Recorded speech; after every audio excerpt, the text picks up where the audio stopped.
Pojezierze Mazurskie w pobliżu Przesmyku Suwalskiego charakteryzuje się zimą bardzo niestabilnym gruntem ze względu na cykle zamrażania i rozmarzania śniegu.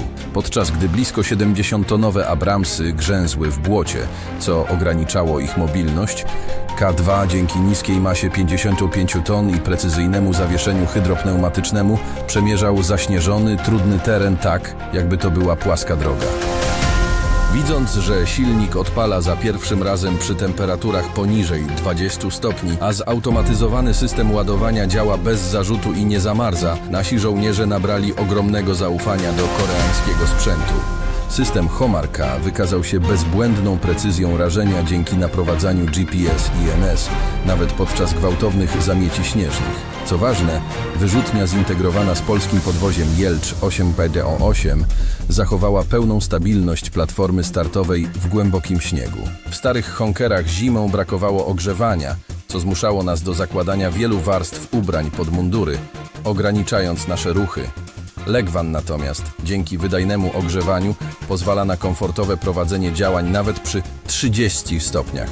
지금 폴란드 제16기계화 사단의 2026년 혹한기 훈련 영상이 화제가 되고 있습니다. 눈이 가득 쌓인 31을 질주하는 기갑 전력의 대열 속에서 전세계 군사 전문가들이 목격한 것은 서방의 전통적인 무기인 독일 레오파르트나 미국 에이브람스가 아니었는데요. 그곳에는 대한민국의 방산 기술이 집약된 K2 표전차, K9 저주포, 전무 다연장 로켓, 그리고 레그반 전술 차량이 사단의 주력으로 완벽하게 자리 잡고 있었던 것이죠. 나토의 최전방이자 유럽 안보의 가장 약한 고리로 불리던 폴란드 북동부 최전선, 이곳에 이제 8,000km나 떨어진 한국의 무기체계가 새로운 표준으로 자리 잡고 있다는 사실은 전 세계를 놀라게 하기에 충분했습니다. 그럼 오늘 왜 16기계화 사단이 한국산 장비로만 부대를 재편했는지, 그리고 이 무기들이 어떻게 지옥이라 불리는 마주리의 혹독한 환경을 극복하고 새로운 전술 교리를 창조하고 있는지 빠르게 한번 살펴보겠습니다. 렛츠기릿! 제16기계화 사단이 주둔한 올슈팅과 그 예하 부대가 배치된 기지치코, 바르토시체 지역은 1차 세계대전 이후 군사 지리학적으로 죽음의 공간이라 불립니다. 사단의 작전 구역은 북쪽으로는 러시아의 가장 거대하고 공격적인 역의 영토인 칼리닝그라드와 직접 국경을 맞대고 있으며 동쪽으로는 러시아 이중대 벨라루스와 인접해 있는데요. 이 두 위협 세력 사이에 끼어있는 폭 65km 남짓의 좁은 육상 통로, 바로 수바키 회랑도 16사단이 목숨 걸고 사수해야 할 절대 방어선이죠. 만약 개전 초기 러시아군이 이 회랑을 점령하여 칼리닝그라드와 벨라루스를 연결해버린다면 발트 3국 에스토니아, 라트비아, 리투아니아가 나토 본토로부터 고립된 섬이 됩니다. 따라서 16사단의 임무는 단순히 국경을 지키는 것이 아니라 적의 기갑 행진을 최전선에서 분쇄하고 나토 증원군이 도착할 때까지 이 생명줄을 지켜야 하는 막중한 책임을 지는데요. 폴란드 국방부가 이 사단에 국가 예산을 쏟아부어 최신의 장비를 가장 먼저 배치하는 이유가 바로 여기에 있는 것이죠. 16사단의 패배는 곧 나토 동부전선의 붕괴를 의미하기 때문입니다. 그러나 16사단이 직면한 적은 러시아 군뿐만이 아니며 그들이 싸워야 할 진짜 상대는 기계화 부대에겐 재앙에 가까운 마주리 호수지대의 지형과 기후입니다. 늪과 숲으로 뒤덮인 이 지역은 수천 개의 크고 작은 호수와 그 사이를 메우는 끈적한 늪지대, 그리고 시야를 차단하는 울창한 원시림으로 뒤덮여 있죠. 개활지에서 대규모 전차전을 벌이기 좋은 폴란드 남동부 평원과는 완전히 다른 양상입니다. 무겁고 둔한 장비는 이곳의 연약한 지반을 견디지 못하고 진흙 속에 갇히기 십상이며 좁은 숲길은 대형 전차의 기동을 거부하는데요. 특히 겨울철 북동부 지역은 폴란드의 북곡이라 불릴 만큼 혹독한데 6월 평균 기온은 영하 20도를 쉽게 밑돌며 혹한기에는 영하 30도까지 떨어집니다. 연중 100일 가까이 눈이 쌓여있는 이곳은 장비의 내구성을 극한까지 밀어붙이는데요. 배터리는 방전되고 오일은 굳으며 유압장치는 쉽게 터져나가게 됩니다. 더욱 치명적인 것은 겨울에서 봄으로 넘어가는 해빙기의 라스푸티차 현상인데, 녹아내린 눈과 흙이 뒤섞여 거대한 뻘밭을 형성하면 웬만한 궤도 차량조차 기동 불능 상태에 빠지게 됩니다. 이에 이 혹독하고 특수한 환경 속에서 16사단의 장비 선택 기준은 단호할 수밖에 없었습니다. 남들이 좋다는 무기나 서류상의 화려한 재원은 필요 없었는데 진흙탕의 호수, 험준한 지형이 뒤엉킨 폴란드의 전장에서 실제로 더 가볍게, 더 빠르게, 그리고 어떤 순간에도 결코 멈추지 않는 무기여만 했고, 결국 16사단은 오직 한국산 무기로만 채워졌습니다. 육중한 M1A2 에이브람스는 광활한 평원의 18사단으로 토션바 한 개로 지형을 가리던 레오파르트는 1기갑여단으로 이동 배치되었고, 기민한 K2표만이 험준한 늪지에 16사단으로 배치되면서 지형에 따른 철저한 맞춤형 배치가 실현된 것이죠. 사실 사단 입장에서 북동부의 2월 지옥과도 같은 환경은 한국에서 도입한 무기들의 한계를 시험하기 딱 좋은 환경이었는데요. 그러나 기대와 달리 한국 무기 체계는 최악의 조건 속에서도 설계 수치를 상회하는 성능을 입증하면서 현지에서 극찬을 받고 있습니다. 16사단에서 가장 돋보이는 존재는 단연 제20 기계화 여단 소속의 K2 전차였는데요. 현존하는 3.5세대 전차 중 가장 최신형인 K2는 마주리의 혹한 속에서 경쟁 기종들이 흉내낼 수 없는 기동 성능을 증명했습니다. 70톤을 육박하는 미국의 M1A2, SCP-V3와 독일 레오파르트 2A7의 육중한 무게는 평원에서는 위력을 발휘하나 마주리의 늪지와 깊은 눈 속에서는 스스로를 억제는 치명적인 족쇄가 되어버렸습니다. 이에 실제로 미국은 우로전 이후 동유럽의 지옥과도 같은 험지를 깨닫고 기존 M1A2 SCP-V4 사업을 전격 폐기 후 4세대 전차인 M1E3 개발로 선회했는데 가장 결정적인 차이는 바로 무기였습니다. 새로운 M1E3는 50년 에이브람스 설계를 싹 변경하여 능동방어 체계를 탑재하되 무게가 60톤으로 확 줄였는데요. 이는 이미 10년 전 완성된 K2표의 설계와 거의 동일하죠. 55톤급의 K2는 단위 면적당 지면 압력이 타 전차 대비 현저히 낮습니다. K2는 성인 남성의 허리까지 차오르는 눈 속에서도 궤도가 헛돌거나 자체가 가라앉지 않고 시속 50km 이상의 고속 기동을 선보일 수 있는데요. 이는 적의 대전차 화망을 회피하고 신속하게 유리한 위치를 선점해야 하는 16사단의 전술 교리에 완벽하게 부합하죠. 또한 폴란드 현지에서 환상적이라고 극찬을 받는 암 내장형 유압식 선수장치는 단순한 승차감 개선용이 아닌 울퉁불퉁한 빈판과 구릉지가 많은 북동부 지역에서 차체의 높낮이와 기울기를 자유자재로 조절하며 주행 중에도 포신의 수평을 완벽하게 유지하게 해주는 장치입니다. 이는 눈 덮인 험지에서 이동간 사격 명중률을 비약적으로 높여주는 핵심 기술로 고정된 연수장치를 가진 타국 전차들과는 차원이 다른 전투력을 제공하죠. 또한 혹한기 디젤 엔진의 시동 문제는 전차의 치명적인 약점 중 하나인데요. 그러나 K2에 탑재된 국산 엔진 DV27K는 별도의 외부 장비나 대기 시간이 없이도 즉각적인 전투 투입이 가능함을 입증했습니다. 이는 전 세계에서 유일하게 고압 커먼 레일을 적용했기 때문인데 독일 레오파르트 2 엔진은 아직도 구식 기계식 분사 방식이나 초기형 전자 제어를 사용하지만 반면 DV27K는 최신 첨단 기술인 고압 커먼 레일을 1500마력급 전차 엔진에 세계 최초로 완벽히 안착시켜 덕분에 영하의 기온에서도 연료가 산소와 즉각 반응하여 폭발적인 시동성을 보여줍니다. 시동과 동시에 전투가 가능하다는 이 단순한 사실이 16사단에게는 가장 확실한 생존 보장책이 되었죠. 또한 16사단 이하 제11포병연대의 주력인 K9 자주포의 혹한기 훈련에서의 활약은 왜 K9이 세계시장 점유율 독보적 1위를 차지하고 있는지 확실하게 보여주었는데요. 나토 연합군의 일환으로 16사단과 함께 훈련을 진행하고 있는 차륜형 자주포, 프랑스 세자르, 스웨덴 아처 등은 빈판과 깊은 눈을 만나자 맥을 못 추었는데 바퀴가 헛돌아 승무원들은 내려서 타이어 체인을 감느라 귀중한 시간을 허비해야 했던 반면 궤도형 K9은 그 사이 이미 사격 후 진지를 이탈하고 있었습니다. 특히 스페이드를 내려 고정을 시켜야 하는 차륜형 자주포들은 겨울철 딱딱하게 굳은 토지에 애를 먹었지만 K9 자주포는 IS 서스펜션 덕분에 스페이드 고정 없이 바로 사격이 가능했습니다. 또한 2월 폴란드 날씨와 같은 극저온에서는 장약의 연소 속도가 변하고 유압 장치가 얼어붙어 사격 재원이 틀어지거나 자동 장전 장치가 걸림 현상을 일으키기 쉬운데요. 그러나 K9은 영하 20도 이하의 환경에서도 분당 6발 이상의 급속 사격 능력을 오차없이 수행했습니다. 쏘고 달리고 다시 쏘는 슈덴스쿠 전술이 눈밭 위에서도 완벽하게 구현되었죠. 여기에 폴란드 천무인 호마르케이 역시 핵심 전력다운 모습을 보여주었습니다. 눈보라와 안개로 시계가 제한되어 공군 지원이 불가능한 악천후 그리고 눈 덮인 설원에서 기갑 전력의 진격이 불가할 때 사단의 유일한 타격 수단은 오직 호마르케이 단장 로켓인데요. 천무는 GPS, INS 복합 유도 방식을 통해 시야가 확보되지 않은 상태에서도 수십 킬로미터 밖의 표적을 핀포인트로 타격에 성공하였고 특히 차체 하나만큼은 잘 만드는 폴란드답게 옐츠사의 8x8 트럭 차체와 결합된 천무는 16사단의 험지에서도 안정적인 사격 플랫폼을 제공하였습니다. 사실 이번 혹한기 훈련에서 가장 놀라운 것은 바로 한국에서 도입한 전술 차량 K1TB의 현지 모델인 레그만의 실전 배치까지 같이 공개되었다는 점입니다. 과거 폴란드군이 사용하던 홍커 차량은 빈약한 난방장치와 방호력으로 겨울 작전을 불가능하게 만들었었는데요. 그러나 한국형 전술 차량 기반의 레그만은 달랐던 것이죠. 강력한 히터와 인체 공학적 설계 그리고 영하 30도에서 이루어지는 정찰 임무에서도 고장이 나지 않는 열화상 장비와 같은 전자장비는 승무원들에게 극찬을 받았습니다. 사실 폴란드가 한국과 계약을 맺을 당시 폴란드 내부에서는 한국 무기가 과연 이 악조건에서 통할 수 있는가 하는 의구심이 있었는데요. 그러나 이번 혹한기 훈련은 그 모든 의심을 종식시킨 것이죠. 제20 기계화 여단장 크지슈토프 크누크 대령의 평가가 이를 증명합니다. 우리는 이 북동부의 특수하고 가혹한 지형에 맞는 장비를 찾아 헤맸습니다. K2와 K9은 단순히 성능이 좋은 것이 아니라 마치 처음부터 이 마주리 호수 지대를 위해 설계된 것처럼 완벽하게 부합했습니다. 라고 밝혔는데요. 진흙탕과 설원 어디에서도 멈추지 않는 기동성은 폴란드에게 압도적인 전술적 자유를 주었다는 것이죠. 제16사단 부사단장 세비스티안 칼리스차크 준장 역시 설원 위를 거침없이 기동하는 K 장비들을 보는 것은 지휘관으로서 가장 큰 즐거움입니다. 장병들은 이제 장비의 고장을 걱정하지 않고 오직 전술과 전투에만 집중할 수 있게 되었습니다. 이것이 바로 우리가 원하던 군대의 모습입니다. 라고 하였습니다. 즉 폴란드 제16기가 사단의 혹한기 훈련 영상은 단순한 무기 홍보 영상이 아닌 한국산 무기 체계가 유럽 본토의 가장 험난한 전장에서 완벽한 작전 능력을 지명해 보인 역사적인 기록인 것이죠. 이것이 가능한 이유는 한국이라는 세계 최고의 테스트베드에서 이미 한국산 무기들이 검증을 끝냈기 때문입니다. 한국은 여름에 나열대 기후를 방불케 하는 고온다습한 장마가, 겨울에는 시베리아의 한파가 몰아쳐 방산 엔지니어들에게 그 자체로 가혹한 시련이었는데요. 거기에 국토의 70%가 험준한 산악이면서도 곳곳에 농가 늪지가 산재한 한국의 지형은 명품 무기를 벼려낸 용광로가 되었던 것이죠. 오죽하면 과거 미 해병대 사령관이 훈련지를 한국에서 괌으로 옮긴다는 소식에 세계 최고의 훈련 장소인 한국을 왜 떠나야 하는지 모르겠다며 발끈했을 정도입니다. 결국 한국의 혹독한 환경은 중동의 사막부터 노르웨이 설원, 폴란드의 늪지, 인도의 히말라야까지 전세계 어떤 환경에서도 무작동 없이 돌아가는 전천후 명품 무기를 만들어낸 것이죠. 전세계 3대 전차로 불리는 에이브람스, 레오파르트, K2표, 그리고 그 전차를 세계 유일 모두 운용하고 있는 폴란드, 그 폴란드의 최대 화약고이자 최악의 험지인 마주리아 지역에는 오직 K2표와 K기갑들로만 가득 차 있는데, 이쯤 되면 한국에서 통하면 세계에서도 통한다는 말이 결코 과장이 아닌 현실인 것이죠. 오늘의 한 줄 평, 대체 한국은 어떤 곳일까?